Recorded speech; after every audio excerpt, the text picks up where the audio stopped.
saya termasuk orang yang cukup menentang apa itu mental health sebagai orang Kristen gitu ya.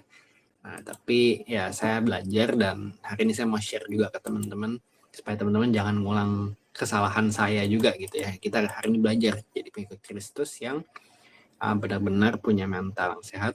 Ya, mental itu selalu hubungan sama jiwa ya. Kita punya roh, jiwa, dan tubuh. Nah, kita jiwa kita harus sehat. Nah, kalau roh ya rohani kita biasanya udah kelihatan sehat lah ya, mestinya kalau sebagai pengikut Kristus. Dan tubuh fisik pun ya harus dijaga sebagai pengikut Kristus ya, makanya olahraga, makan yang benar gitu ya, bukan makan makanan asal-asalan doang. Ya itu apa yang masuk ke mulut kita, makanya kenapa narkoba, rokok itu juga sebenarnya walaupun ada banyak penentang gitu ya, apa itu nggak ada tuh narkoba sama rokok dibahas di Alkitab, jadi kita boleh-boleh aja. Ada kaum yang ngomong kayak gitu. Saya dengan hormat saya akan bilang saya tidak setuju sama sekali ya, karena itu merusak tubuh kita. Dan sebagai pengikut Kristus ya kita tahu tubuh kita itu anugerah, dan seharusnya kalau kita tahu itu anugerah kita nggak mungkin merusak itu, karena nggak ada dokter manapun yang akan merekomendasikan kita buat pakai rokok dan narkoba ya, sejauh yang saya tahu ya. Nggak ada dokter yang mendukung itu sejauh yang saya tahu gitu ya. Nah tapi ya, mungkin aja ada sih, tapi sejauh yang saya tahu sih nggak ada. Nah akhirnya makanya kita akan bahas, saya nggak akan bahas tentang kesehatan fisik, mungkin ada kali ya nanti, tapi ujung-ujungnya kesehatan fisik nanti ujung-ujungnya nyambungnya ke mental health juga, nanti kita akan bahas gitu ya teman-teman ya. Jadi sekali lagi disclaimer dulu, saya bukan psikolog, tapi saya pelajarin ini dan saya sudah mengalaminya juga gitu ya, dan saya tahu lah jadi kira-kira gambaran umumnya gitu. Nah, sekarang kita lihat di 3 Yohanes 1 ayat 2. Nah ini, saudaraku yang kekasih, aku berdoa semoga engkau baik-baik dan sehat-sehat saja dalam segala sesuatu, sama seperti jiwamu baik-baik saja. Nah ini kata-katanya jiwamu baik-baik saja. Nah jadi bukan cuma sehat secara tubuh gitu yang kamu ada sakit apa, semoga kamu sehat-sehat ya. Nah kata sehat-sehat itu nggak cuma nggak pilek, nggak flu, nggak kanker, nggak tumor, nggak. Jiwa kita juga harus sehat-sehat aja. Karena ya kita pasti tahu lah ya teman-teman ya, tubuh yang sehat belum tentu jiwanya sehat. Nah, jiwa yang sehat biasanya ya tubuhnya sih sehat, biasanya ya, nggak selalu. Nah tapi ya kita bisa lihat orang gila lah teman. Orang gila dia telanjang di pinggir jalan hujan-hujanan, badannya bisa kuat tuh ya. Jadi badannya sehat nggak? Badannya sehat. Jiwanya sehat nggak? Ya nggak mungkin sehat. Orang gila gitu kan, kalau jiwa sehat nggak mungkin kita bilang dia orang gila. Nah Alkitab ngajarin kita itu ya teman-teman ya, inside out ya. Jadi apa yang dalam biasanya akan keluar gitu. Dan biasanya batin yang sehat emang tubuhnya biasa jauh lebih sehat ya. Kita akuin itu. Orang yang batinnya sehat tuh biasa tubuhnya lebih sehat lah, dan itu nyambung sama hidup sukacita. Kita nggak akan bahas tentang hidup sukacita hari ini ya, tapi orang yang hidupnya stres, depresi, ya teman-teman bandingin aja sama orang yang hidup itu ketawa-ketawa terus, bahagia. Hampir semua kakek-kakek yang saya lihat masih sehat, sejauh yang saya lihat ya, semua kakek-kakek yang hidupnya masih sehat-sehat itu yang kalau ngomong tuh bisa kayak mukanya senyum terus, ketawa terus, apa-apa ada ketawa. Nah itu biasanya lebih sehat tuh. Nah saya kenal lah ada orang yang kayak gitu, kayak emang sehat gitu, padahal nggak olahraga gitu ya, nggak sakit nggak apa. Nah jadi semua yang emang hidupnya bahagia, yang hatinya tuh bahagia, biasanya ya nggak selalu ya, tapi biasanya tubuhnya jauh lebih sehat. Ya, kita lakuin itu, dan ilmu medis pun udah menyatakan kayak gitu ya. Kita tahu lah ilmu medis itu bahkan menyetujui ayat Amsal gitu ya, hati yang gembira adalah obat yang manjur. Kenapa? Saya pernah baca penelitian, saya nggak tahu benar atau enggak, tapi ini penelitian ya teman-teman ya. Jadi ada penelitian yang bilang kalau kita ketawa ngakak loh ya, bukan cuma itu bukan ngakak. Kalau ketawa ngakak itu, ngakak tuh kayak apa ya, ngakak tuh sampai kita nggak bisa kontrol ketawa kita lah, sampai capek lah kalau ketawa kebanyakan ngakak gitu ya. Nah kalau kita bisa ketawa ngakak non-stop, nah ketawa ngakak non-stop 6 jam tanpa berhenti sama sekali, itu kanker sama tumor bisa hilang. Kita ada penelitian kayak gitu teman-teman. Saya nggak tahu ya itu terbukti atau enggak, tapi Ya mungkin susah juga buktiin ya. Kita ngakak 5 menit aja capek ya, apalagi 6 jam gitu. Itu nonstop lagi. Nah itu nggak tahu ya kebuktian gimana. Tapi ya kalau kita lihat dari Amsal, ya itu masuk akal. Ya masuk akal. Ya saya bilang sih mestinya terbukti. Semestinya terbukti ya teman-teman. Ya, saya nggak tahu juga. Tapi intinya jiwa yang sehat biasa kan menghasilkan tubuh yang sehat. Nah, makanya jiwa kita juga harus baik-baik aja sebagai pengikut Kristus. Teman-teman, oh ya sebelum salah kaprah, saya jelasin dulu teman-teman ya. Kita terdiri dari tubuh, jiwa, dan roh. Mungkin teman-teman udah ada yang tahu, mungkin juga ada yang belum, nggak apa-apa. Nah, tubuh, jiwa, dan roh. Tubuh ini yang kelihatan, ya, mata kita, telinga kita, pokoknya yang fisik-fisik ini, ya, fisik itu tubuh. Roh sama jiwa bedanya apa? Kalau roh nggak ada, kita mati. Kalau jiwa bermasalah, tetap hidup, tapi ya orang sakit jiwa. Nah, kira-kira begitulah. Nah, orang sakit jiwa, jiwanya bermasalah, tapi rohnya kan masih hidup. Jadi roh itu yang pemberi hidup gitu ya. Jiwa itu kalau kita ngomong dalam hati, ngomong dalam pikiran, nah itu jiwa tuh teman-teman. Nah itu kesehatan mental nyambungnya ke jiwa makanya. Jadi supaya teman-teman nggak bingung ke depannya nanti ya. Nah jadi ini kita akan bahas tentang jiwa kita. Ya, ini kita akan bahas lebih lanjut. Nah, tapi sebelumnya teman-teman, isu mental health ini saya lupa bilang tadi. Isu mental health itu sebenarnya kalau teman-teman tahu, itu tuh udah lama sebenarnya. Isu-isu mental health tuh sebenarnya udah lama kejadiannya. Terkenal itu sebenarnya udah lama. Cuma emang baru beken tuh mungkin sekitar COVID ya. Kenapa COVID itu terutama pas lockdown, orang lebih banyak megang HP, lebih banyak megang sosmed, dan ada yang jadi nggak jelas gitu ya, karena nggak bisa ngapa-ngapain, dia jadi lebih stres segala macam yang biasanya pengennya kemana-mana, nggak bisa kemana-mana, ya akhirnya jadi stres, dan akhirnya mulai banyak muncul postingan-postingan tentang mental health. Mental health ABC, penyakit mental health ABC, ciri-cirinya begini. Dan akhirnya orang pas baca, oh aku punya ciri-ciri ini nih, wah kayaknya aku punya mental health selama ini aku nggak nyadar ya.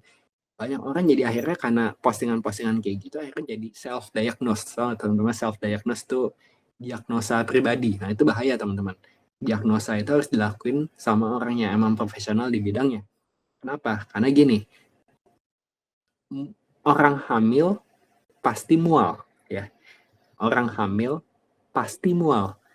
Nah, tapi kita nggak bisa bilang orang yang mual itu pasti hamil. Ya. Jangan bilang orang yang mual itu pasti hamil, belum tentu. Nah, intinya apa? Intinya ya itu. Contoh, postingan tentang mental health, ciri-cirinya begini. Terus kita bilang, oke, aku punya ciri-ciri itu tuh. Ya, belum tentu kita kena mental health itu. Karena sama kayak tadi.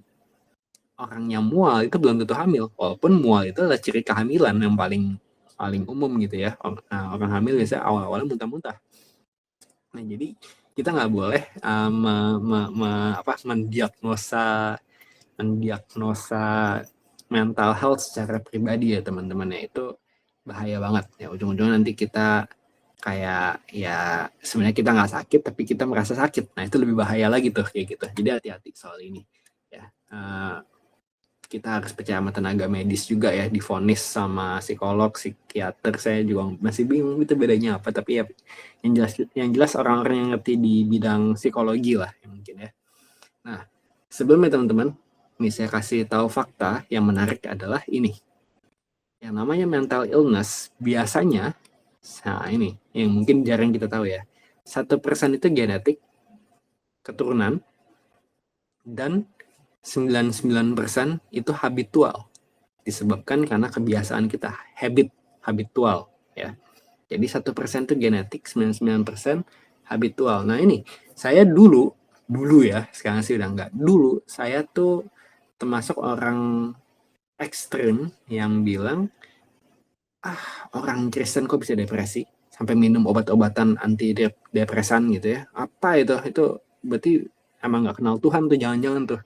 Nah saya dulu penganut paham seperti itu. Dan mungkin teman-teman juga pernah lihat gitu ya, ada orang yang bukan soal mental health, lebih parah lagi dia soal fisik gitu ya.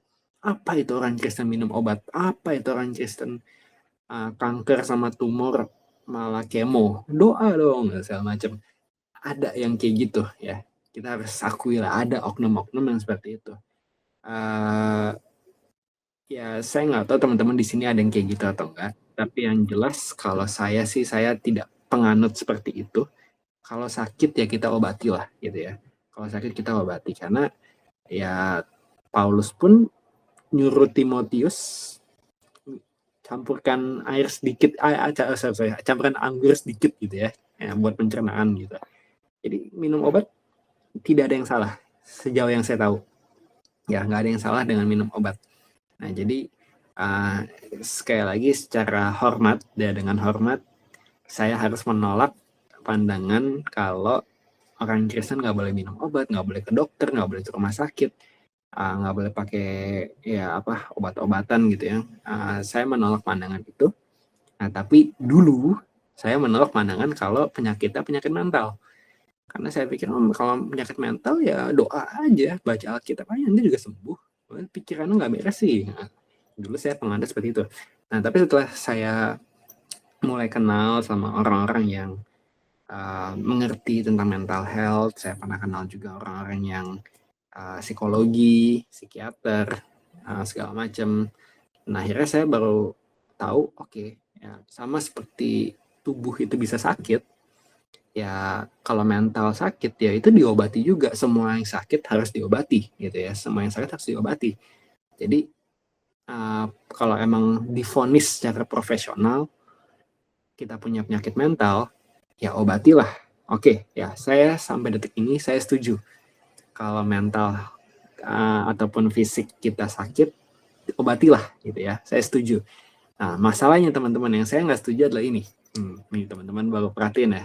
Nah, ini pernyataan ini yang di depan ini, sorry saya pakai ini. Mana ya? Oke. Pernyataan ini, mental illness itu adalah 1% genetik dan 99% itu habitual penyebabnya. Ini yang memaparkan ini bukan orang Kristen yang ekstrem tadi ya, bukan orang yang bilang apa itu dokter, apa itu obat-obatan, nggak usah gitu, bukan orang kayak gitu. Ini yang ngomong adalah pakar kesehatan yang kalau saya sebut teman-teman tahu lah yang namanya gitu, tapi saya nggak usah sebut. Orangnya berotot, sangat jaga kesehatan, agamanya Hindu ya, agamanya Hindu. Jadi ini bukan orang Kristen ekstremis yang bilang apa itu obat, apa itu dokter, bukan ya. Ini orang Hindu, pakar kesehatan Hindu ya. Jadi dia yang bilang kayak gini. Nah, kalau dia bilang kayak gini, seharusnya kita harus percaya ini bukan omongan orang Kristen fanatik-fanatik yang apa itu dokter, pakai minyak urapan aja, nggak usah, doain aja nanti juga sembuh segala macam. Ya, itu bukan pandangan seperti itu sekali lagi teman-teman. Nah, jadi kalau kita lihat yang hal ini ya, ternyata penyebabnya itu 1% genetik dan 99%. Nah, kita harus ubah cara pikir kita. Ubah cara pikirnya gini. Contoh, orang kena diabetes, orang Kristen kena diabetes. Salah nggak pakai insulin? Nggak salah ya. Kenapa? Ya karena dia sakit diabetes dan harus suntik insulin. Salah nggak? Enggak. Nah, tapi permasalahannya bukan orang Kristen boleh nggak pakai insulin. Masalahnya bukan itu, tapi masalahnya adalah kenapa orang Kristen bisa sakit diabetes sampai harus pakai insulin. Ya. Bukan masalah boleh atau enggak ya, tapi kenapa sampai bisa ke titik itu. Nah, sama. Orang Kristen kena mental health dan harus pakai obat antidepresi misalnya. Nah, permasalahan bukannya boleh nggak orang Kristen pakai obat antidepresi. Permasalahannya itu kenapa orang Kristen bisa depresi sampai harus pakai obat-obatan. Nah, itu masalahnya di situ. Nah, kita harus ngertiin itu dulu teman-teman ya. Jadi sekali lagi ya, bukan soal boleh atau enggak pakai obat-obatan ya, tapi kenapa sampai harus pakai obat. Nah, pengecualian kayak misalnya pakai insulin tadi ya. Pengecualian teman-teman udah jaga ini ya, udah jaga kembali. Udah jaga ini, jaga habitual gitu ya, udah makanan dijaga, hindarin semua gula, minuman manis nggak pernah, minuman soda nggak pernah, karbo apa itu karbo gitu ya. Nah itu kalau teman-teman udah kayak begitu, hidupnya udah jaga banget, udah olahraga teratur, nggak pernah begadang, hindarin gula, dan masih kena diabetes. Nah kemungkinan besar itu genetik, ya kan? Udah dijaga total masih kena diabetes. Nah kemungkinan besar genetik. Nah tapi kalau teman-teman hidupnya, nggak pernah olahraga, makan gulanya gila-gilaan, tiap hari minum es teh manis, apa itu air putih nggak tawar-tawar gitu, nggak enak, harus ada gulanya. Nah hidupnya udah kayak begitu terus, nah teman-teman kena diabetes berarti bukan genetik, itu habitual. Nah sama, kita bisa kena depresi sampai pakai obat antidepresan.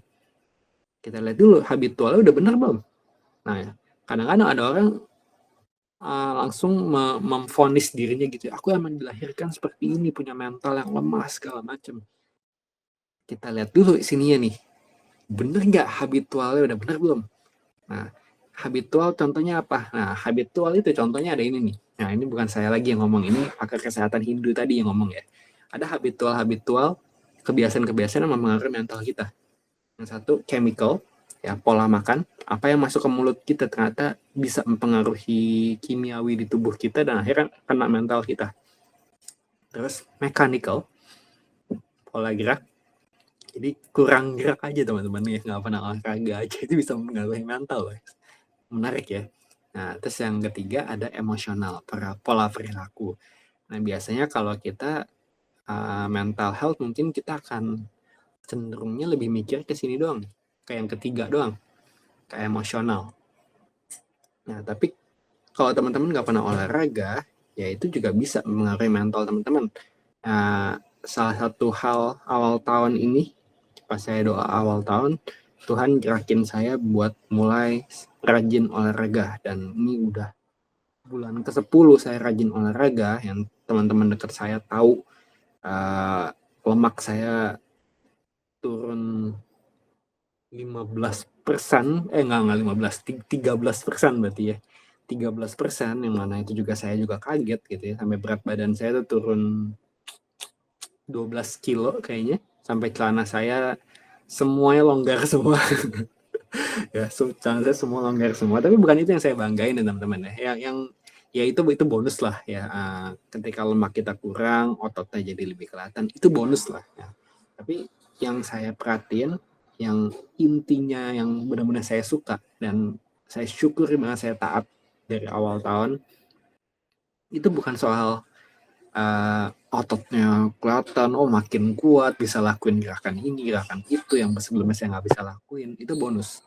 Nah tapi yang saya perhatiin adalah saya lebih sabar, jauh, nggak tahu kenapa gitu ya, lebih sabar. Kayak ada orang kayak nggak sopan sama saya, kurang ajar sama saya, kalau dulu saya bisa nantangin balik ya. Karena pernah ada satu orang bilang, gila si Andres nih kalau udah ditantangin orang mukanya udah siap kayak apa, udah kayak siap mau bunuh orang lah kesana gitu, mukanya galak banget gitu ya. Nah, kalau sekarang kayak saya di nggak sopan, kita ya udahlah kita doain aja lah gitu ya. Saya kesel saya kadang-kadang masih ngomong lumayan tajam tapi saya mukanya masih begini. Kalau dulu saya nggak mungkin, saya masih senyum-senyum gitu, nggak mungkin gitu ya. Nah sekarang saya kalau diapain saya masih senyum, darah juga nggak naik. Kalau dulu tuh saya kayak udah apa, jantungnya tuh udah berasa udah mau begitu ya setiap kali ada orang yang nyebelin gitu. Dan beberapa bulan ini saya berasain, saya udah lama banget nggak kayak gitu ya. Biasa minimal dulu mungkin sebulan minimal adalah sekali saya marah-marah gitu. Nah sekarang saya kayak yaudah santai lah, ya doain aja lah. Dia mau begitu ya sudah, biarkan aja nanti Tuhan yang lihat, Tuhan yang bela kita doain aja yang terbaik buat dia, santai-santai aja gitu ya. Tata pola gerak itu penting teman-teman ya, itu mempengaruhi mental ya. Saya udah buktiin itu dalam hidup saya. Cisiska juga udah membuktiin, dan banyak lah semua orang gitu ya. Dan tadi saya baru baca, saya juga bingung ya, saya tahu olahraga itu mempengaruhi mental, cuma saya bingung hubungannya apa ya gitu ya. Nah, ternyata olahraga itu bisa membuat aliran darah lebih lancar menuju otak gitu ya. Nah, itu kalau darah lebih lancar ke otak ya kan, itu otaknya juga lebih ya mungkin lebih apalah gitu ya, lebih kena darah jadi lebih bagus lah mungkin. Sama yang paling penting dia ngerilis hormon ya, hormon-hormon yang banyak gitu. Saya juga gak hafal namanya, tapi hormon-hormon yang jelas bikin kita lebih happy, bikin kita lebih happy. Nah, makanya jangan kaget kalau teman-teman lihat kok ada sih orang ngangkat beban, lari, capek-capek gitu malah seneng. Kok capek malah seneng sih? Kenapa? Iya kan itu. Ada hormon-hormon yang kita akan keluar ketika kita olahraga gitu ya. Dan saya yakin Tuhan ciptain itu ya begitu gitu ya. Nah kalau zaman sekarang kita kerja ya mungkin bisa di kantoran duduk ya. Kalau di zaman dulu kerja itu ya kebanyakan ya pakai fisik gitu.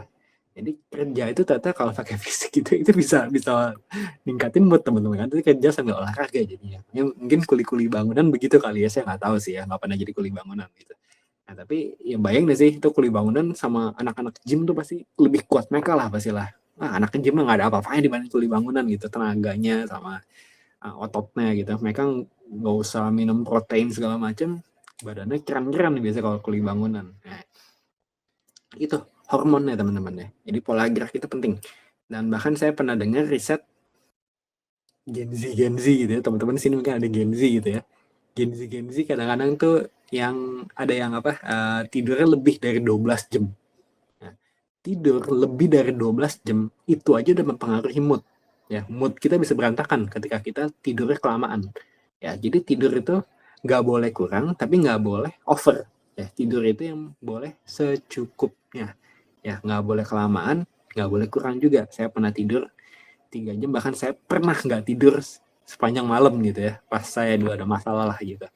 Nah itu parah banget ya, nggak enak banget lah badannya. Nah tapi ketidur kelamaan 12 jam, riset udah buktiin mental kita juga bisa berantakan, mood kita bisa berantakan. Ya, jadi mechanical itu penting ya. Terus chemical ya, chemical ini juga penting ya. Kita contohnya narkoba gitu ya, narkoba, alkohol paling gampang.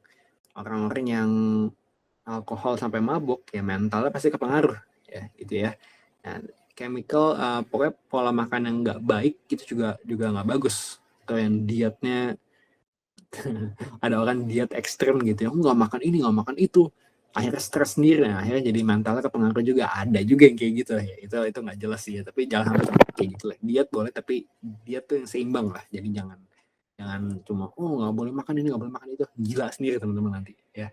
Nah ini saya kutip ya, kalau stres ya, kalau kita stres, asam dan enzim kita bisa kacau ya. Kalau kita stres, asam dan enzim di badan kita bisa kacau.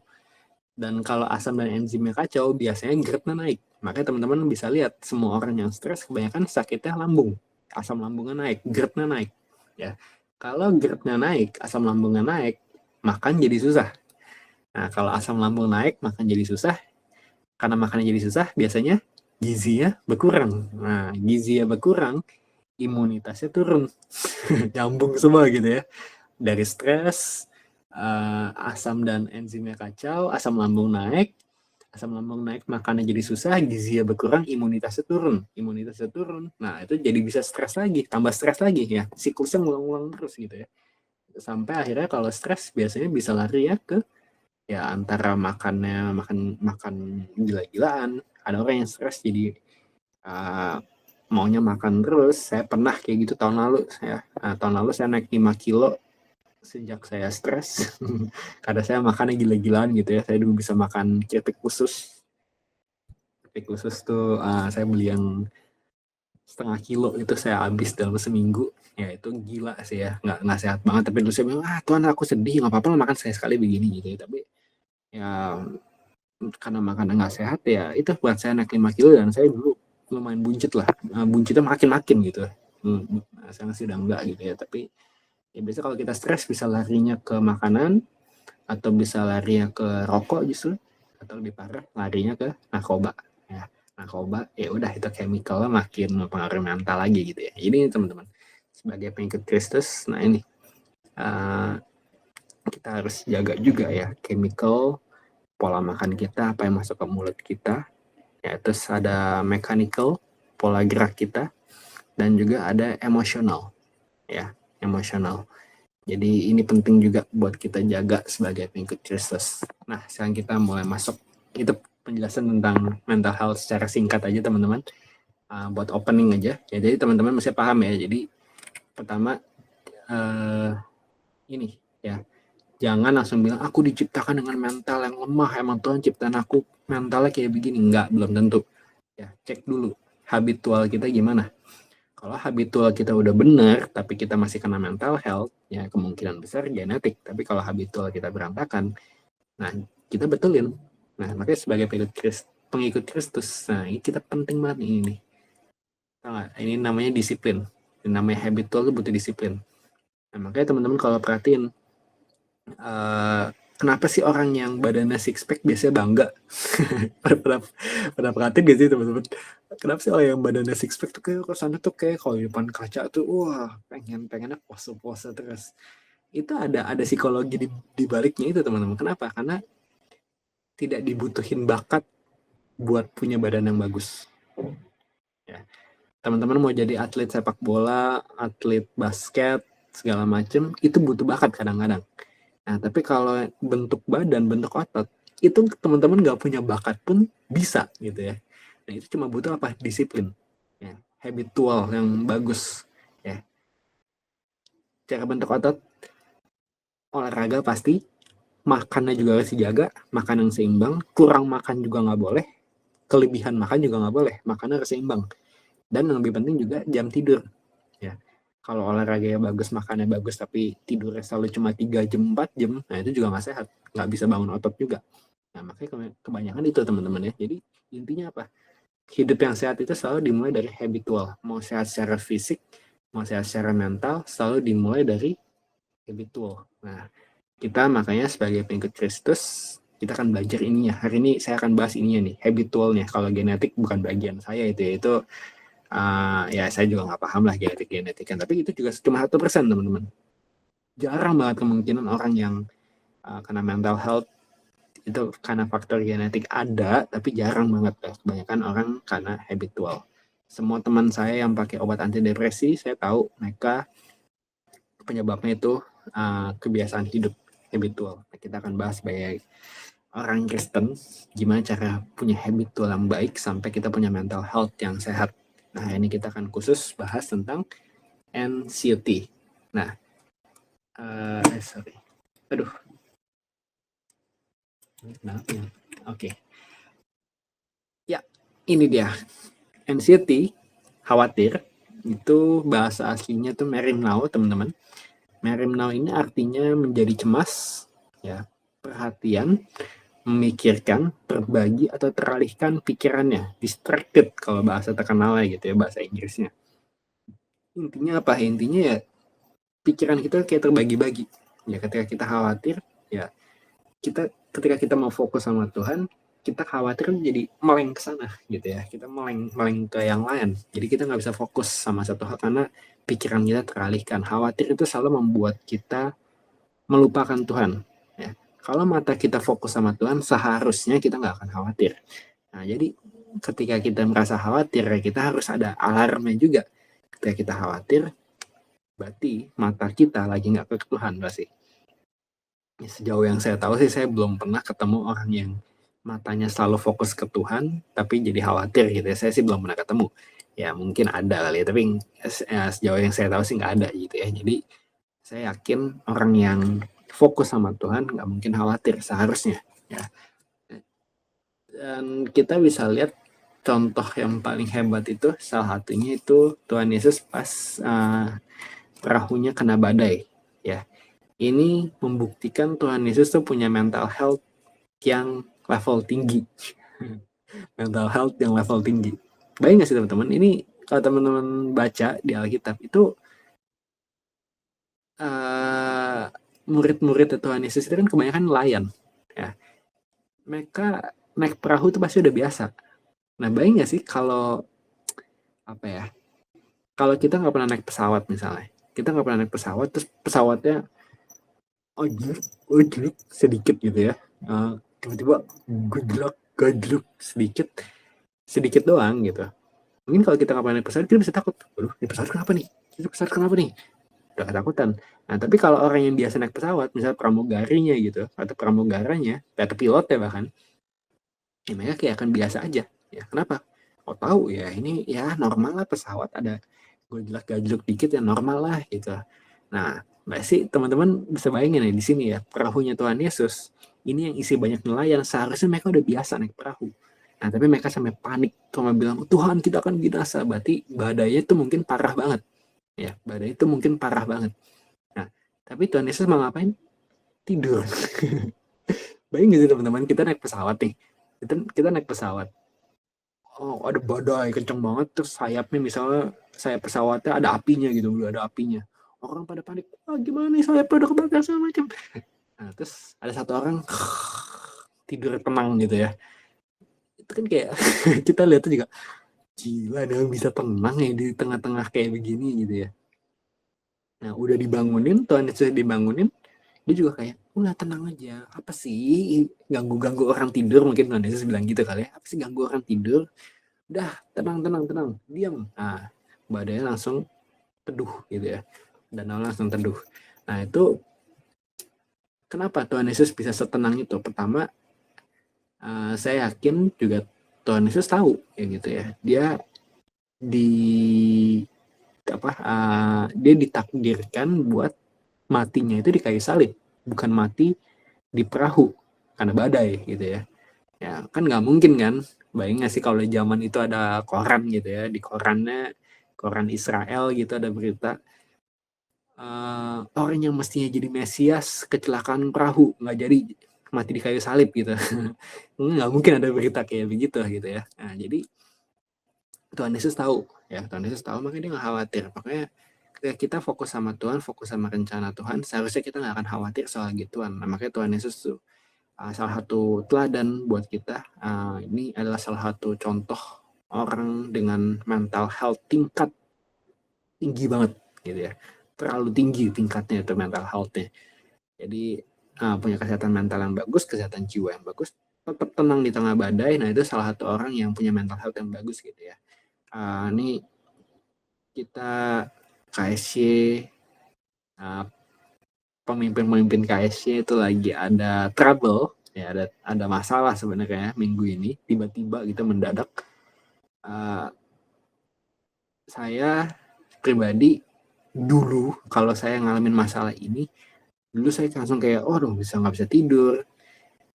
Pernah sekali karena mikirin masalahnya gitu ya. Ada anak yang bermasalah dulu beberapa tahun lalu, pernah mikir anak yang bermasalah, tiba-tiba amandel saya bengkak sampai saya nggak bisa nelen gitu. Bayang nggak sih separah itu tuh, saya overthinking sampai amandel yang saya nggak pernah seumur hidup penyakit amandel.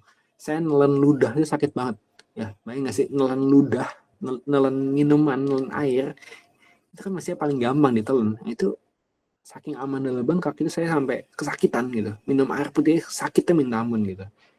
Kenapa? Mental mempengaruhi kondisi fisik tubuh.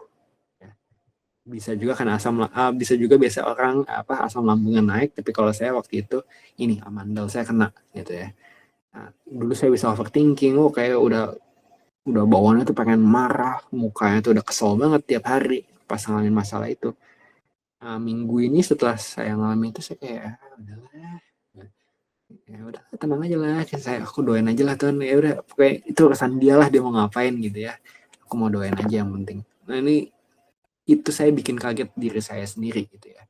Nah, itu saya alamin karena saya banyak doa tahun ini ya, saya banyakin jam doa saya, lebih tepatnya jam doa dan olahraga sih ya. Saya olahraga itu sambil doa, pengen teman-teman. Saya olahraga sambil doa dan sambil baca Alkitab. Sekarang saya lebih suka pakai Alkitab audio, makanya karena kalau baca agak susah, ya udah saya sambil pakai audio aja, jadi olahraga sambil dengar Alkitab gitu ya. Dan itu ngebantu gitu ya. Akhirnya jam doa saya nambah, badan saya juga lebih sehat. Karena badan saya lebih sehat, mental health saya juga lebih sehat. Dan pastinya kalau lebih banyak doa, lebih banyak intim sama Tuhan, lebih banyak fokus sama Tuhan, ya ininya lebih damai ya. Itu hal yang nggak bisa dipungkiri lah ya. Ketika kita banyak doa, banyak intim sama Tuhan, pasti hatinya lebih damai. Mau ada badai kayak Tuhan Yesus kayak gini, mau ada badai sampai nelayan-nelayan yang biasa naik perahu aja ketakutan, ya kita tenang aja gitu ya, santai aja. Emang ya kasarnya gini ya, kalau emang kita mati karena badai, udahlah urusan Tuhan gitu ya. Nah, kasarnya begitu teman-teman, intinya santai. Kalau kita punya mental health sebagai pengikut Kristus yang sehat, ya seharusnya ya ada badai, ya udah serahin semua ke Tuhan, nggak usah panik, nggak usah kayak nah, karena kita suka apa yang namanya Kan bahasa itu senyo ya kalau bahasa itu ya, tapi saya nggak tahu bahasa Indonesianya apa tuh. Panikan gitu. Ya, panikan gitu. Senyo tuh apa ya? Panikan lah mungkin ya. Ya, nggak usah senyo, nggak usah panikan. Santai, ya, relax. Ketika kita bisa relax di tengah badai, nah itu bukti kalau kita punya mental health yang bagus gitu ya teman-teman. Nah, kita buka di Filipi 4 ayat 6 sampai 9.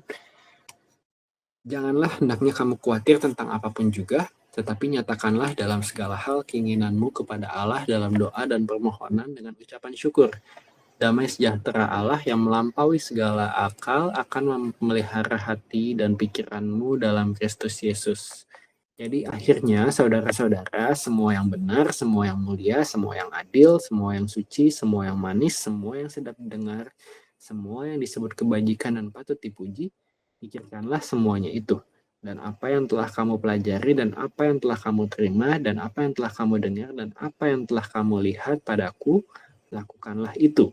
Maka Allah sumber damai sejahtera akan menyertai kamu. Nah, ini judulnya bukan judulnya ayat 6-nya bilang janganlah hendaknya kamu khawatir tentang apapun juga. Nah, terus ada lanjutannya. Intinya kalau kita nggak mau khawatir, kita mau melawan anxiety kita, mungkin teman-teman ada yang suka khawatir. Kadang-kadang kita khawatir tuh suka khawatir yang nggak jelas teman-teman ya. Khawatir yang jelas ada, khawatir yang nggak jelas ada. Contoh, khawatir yang jelas. Teman-teman masih SMA, terus teman-teman khawatir aku masuk univ mana ya, nanti kalau aku daftar univ impian aku tapi aku nggak bisa masuk gimana ya. Itu khawatir menurut saya masih masuk akal ya, masuk akal. Nah tapi kalau khawatir yang nggak jelas tuh, contoh gini, teman-teman habis upload postingan di Instagram, nanti yang like lebih dari 10 nggak ya, kalau nggak lebih dari 10 gimana ya. Nah itu khawatir nggak jelas tuh kayak gitu tuh ya. Saya pernah, kayak hampir semua konten creator mestinya pernah kayak ngalamin kayak gitu. Nanti kalau nggak nyampe 100 likes gimana ya segala macam. Nah itu khawatir yang nggak jelas sebenarnya. Ya, khawatir yang jelas ada, khawatir yang nggak jelas ada. Tapi ya mau yang gimana pun, yang kita akan bahas tentang kekhawatiran itu. Intinya ketika kita mau melawan kekhawatiran, Firman Tuhan ngajarin 3 ini nih. Nah, ada kata doa dan permohonan.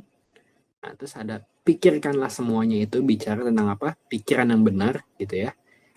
Nah, jadi ada doa yang benar, ada pikiran yang benar, juga ada kata lakukanlah itu. Lakukanlah itu bicara tentang hidup yang benar gitu ya. Jadi untuk melawan kekhawatiran kita ada 3 tuh teman-teman. Doa yang benar, pikiran yang benar, dan hidup yang benar. Nah, 3-3 ini akan ngebantu pasti kalau kita khawatir. Pertama, doa yang benar. Ya, doa yang benar ayat 6. Bicara tentang membangun keintiman pribadi dengan Tuhan. Nah, ini saya nggak akan bosan-bosan ngomongin ini, karena ini salah satu pelajaran yang saya tekuni sampai detik ini. Dan saya dulu pernah tahun lalu saya pernah stres kayak orang gila gitu ya. Lebih tepatnya saya benar-benar jadi orang gila mungkin selama 3 bulan. Nah, karena saya sakit hati dengan seseorang yang udah kayak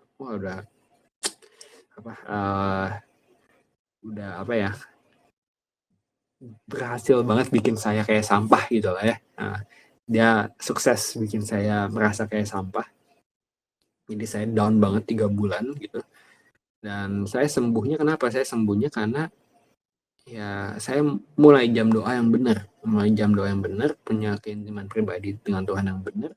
Sampai akhirnya pikiran-pikiran negatif dulu saya 3 bulan saya menuduh diri saya terus ya. Dia aja mikir begini, saya emang begitu orangnya. Dia mikir saya sampah, ya saya emang sampah. Pikiran itu nggak berhenti gitu ya. Nah, tapi sejak saya punya doa yang benar, bangun keintiman pribadi dengan Tuhan yang benar, akhirnya ya lebih bisa ngampuni. Sampai detik ini saya lebih kayak bisa ngampuni. Bahkan saya pernah doain orang yang jahatin saya juga. Itu sebenarnya secara manusia nggak mungkin saya punya alasan buat mau gitu ya doain dia, tapi akhirnya saya doain dia juga. Nah, jadi doa yang benar itu penting ya. Orang Kristen yang nggak memprioritaskan jam doa itu adalah orang Kristen yang sombong. Artinya kita merasa kita nggak butuh berhubungan sama Tuhan, walaupun mungkin kita nggak bilang aku nggak butuh Tuhan gitu, mungkin kita nggak bilang kayak gitu, tapi dengan kita nggak punya jam doa yang benar, secara nggak langsung kita udah bilang aku nggak butuh Tuhan secara nggak langsung. Ya, maka kita harus hati-hati. Nah, Lukas 5 ayat 15 sampai 16.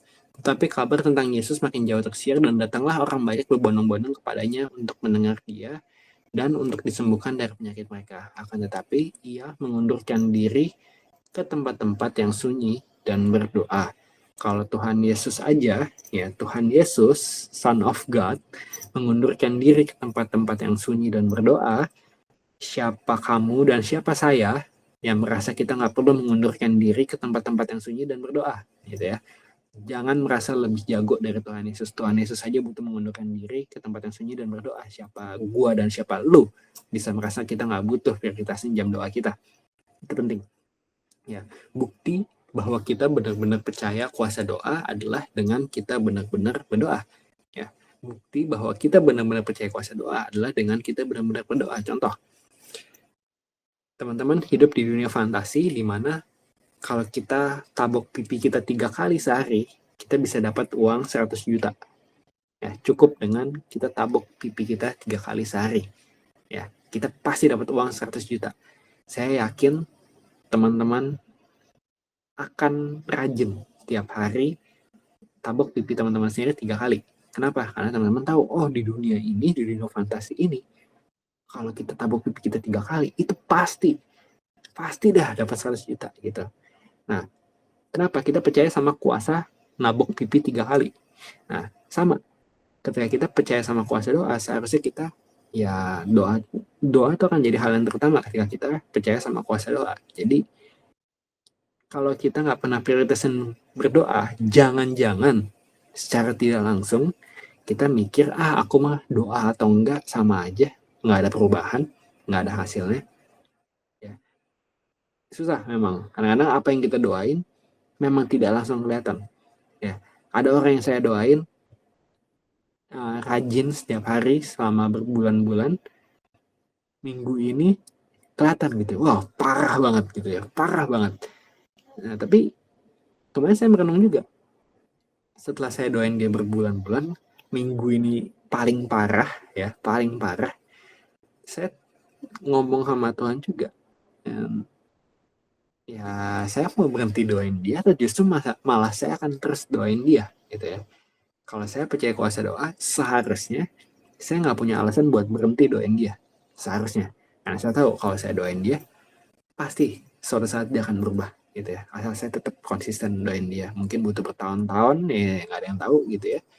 Nah, tapi udah kita doain aja ya. Mau dia ngomongin saya di belakang segala macem, tadi saya udah bilang, saya nggak mau urusin lah gitu ya. Nanti hati saya jadi nggak beres gitu. Yang penting ya dia mau ngomongin saya nggak bener, terserah dia. Yang penting ya udah saya percaya sama kuasa doa, saya mau doain dia gitu. Jadi ketika kita punya doa yang benar, kita biasa nggak akan khawatir dan pastinya mental health kita akan lebih sehat seharusnya. Ya, orang yang rajin berdoa, makanya saya bingung kadang-kadang gitu ya teman-teman. Makanya kalau teman-teman lihat, oh ini orang rajin berdoa tapi bisa pakai obat antidepresi. Nah, saya mau mempertanyakan doanya itu kayak apa gitu. Doanya itu kayak apa?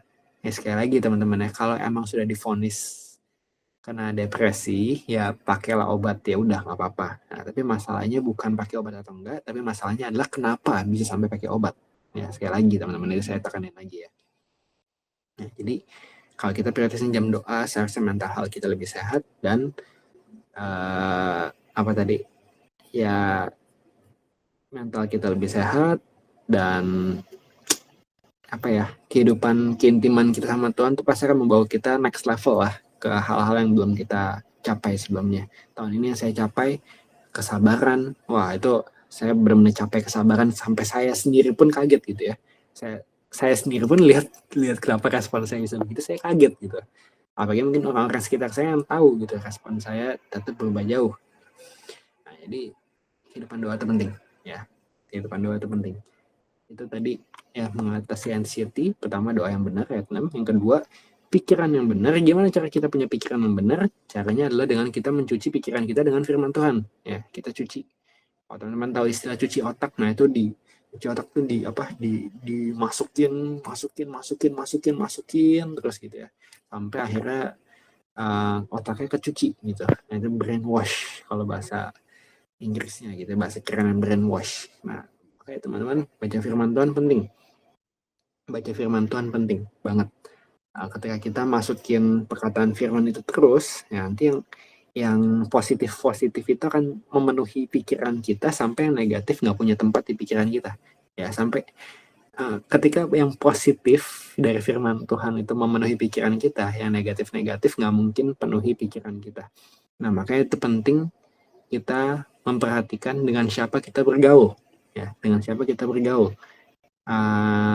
Saya pernah kenal anak yang bergaul itu dengan anak yang lumayan kasar, dan saya sebenarnya kurang setuju ya dia gaul sama dia gitu, karena wah kalau bercandaan bisa ngomongnya, ini dua-duanya orang Kristen ya, dua-duanya orang Kristen setahu saya, cukup taat dan cukup bergereja dengan benar gitu ya, berkomunitas dengan benar juga sepertinya. Nah, tapi kalau bercanda bisa, woi setan lu, bisa begitu punya bercandanya gitu ya. Nah, itu ketika kita bergaul sama kayak gitu, agak susah memang kita lepas dari kebiasaan itu. Dulu saya sama kok Christian, kita ya harus kita akui ya, kita ngomong kasar dulu ya. Saya lahir baru tuh umur 14. Kok Christian tuh kayaknya setahun setelah saya, orang pertama yang saya layani gitu ya mungkin. Nah, itu kita pernah ngomong kasar, ya pasti pernah ngomong kasar kan sebagai anak normal gitu ya. Anak-anak SMP yang normal gitu. Nah, kita lahir baru SMA, ya kita dulu komite gimana? Komite adalah ketika kita ngomong kasar, kita tabok pipi kita. Beneran gitu ya. Kalau nggak mau tabok pipi kita sendiri, tabokin gitu. Ya, aku yang tabok kalau Krisya atau kalau Krisya tabok saya. Gak pada sih kayak gitu sih. Tabok pipi sendiri lah paling enak lah gitu. Benar-benar disiplin diri kita sampai kita benar-benar ngilangin itu gitu. Ya, makanya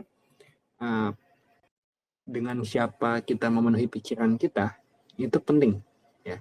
Dengan siapa kita bergaul, bacaan apa yang kita baca. Kalau teman-teman bacanya yang toksik gitu, bacaan toksik tahu teman-teman ya, bacaan gosip gitu ya, itu bahaya tuh. Kenapa? Karena itu mengisi pikiran kita dengan kenegatifan ya.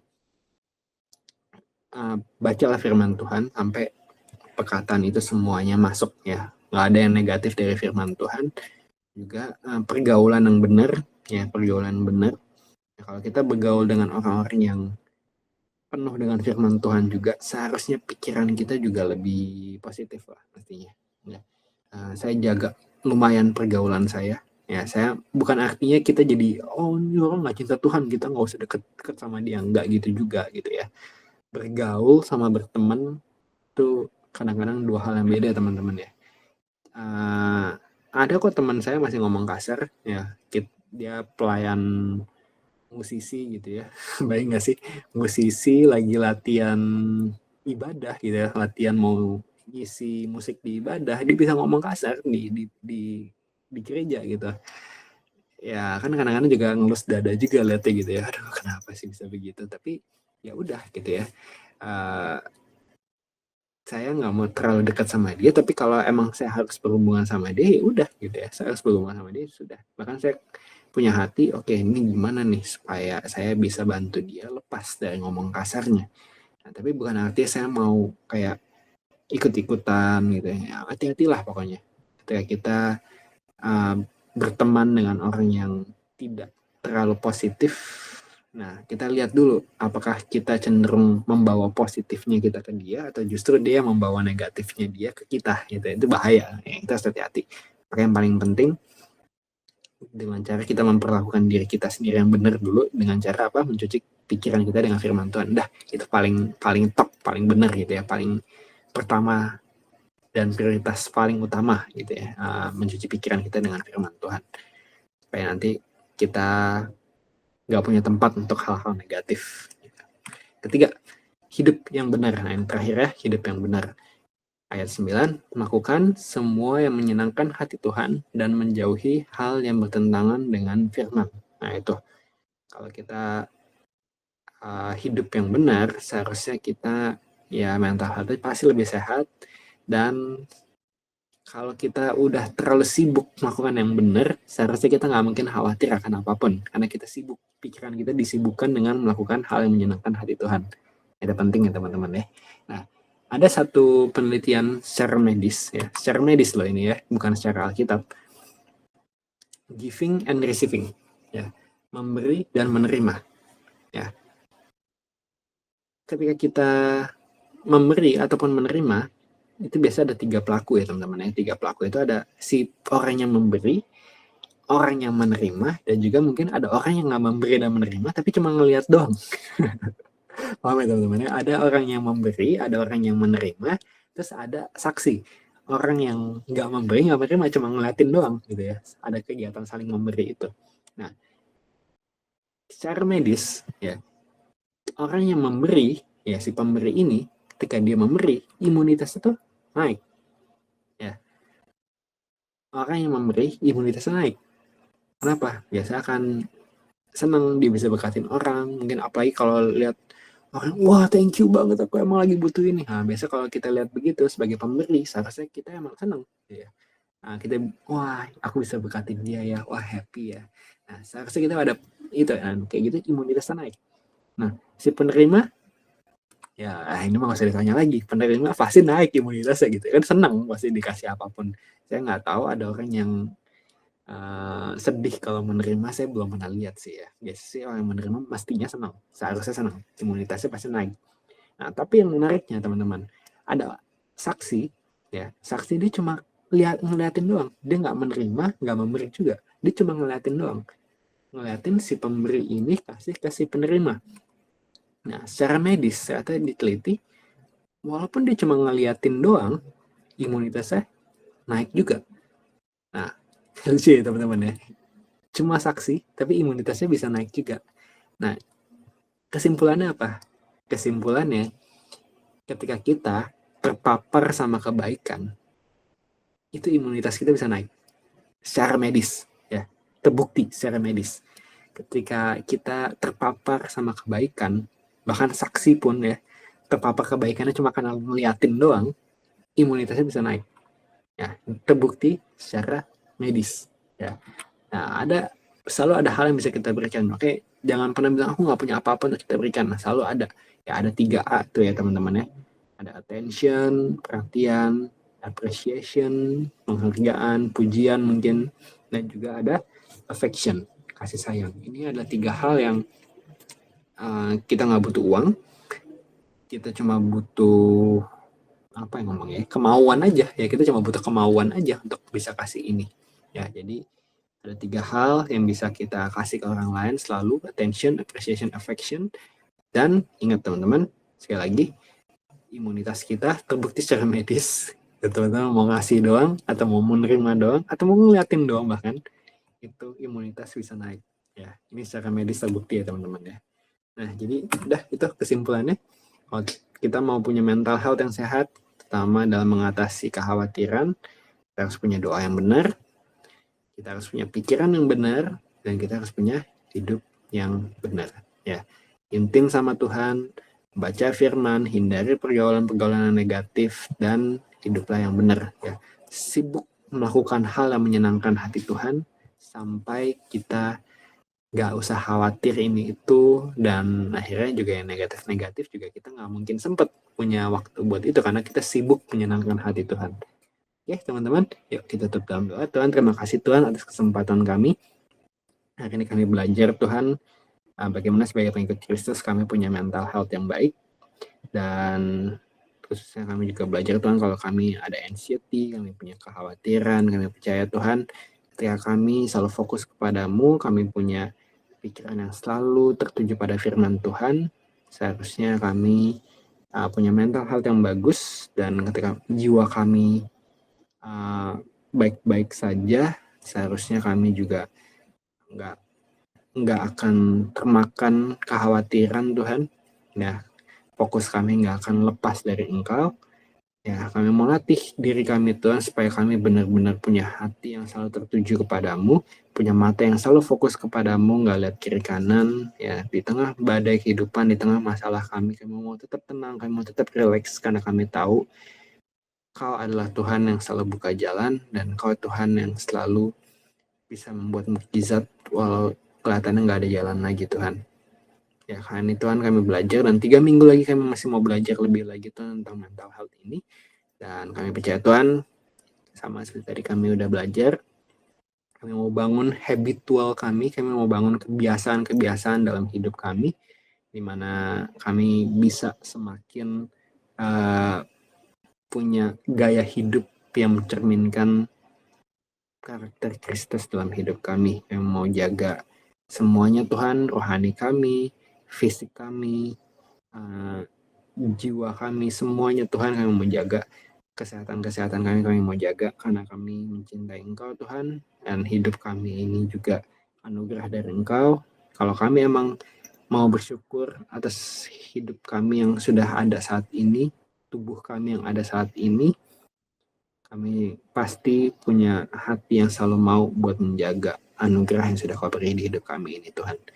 Kami percaya Tuhan, semuanya akan terjadi di hidup kami. Bimbing kami Tuhan, sampai kami benar-benar bisa jadi seperti apa yang Kau mau. Dalam nama Yesus kami berdoa dan mengucap syukur. Amin.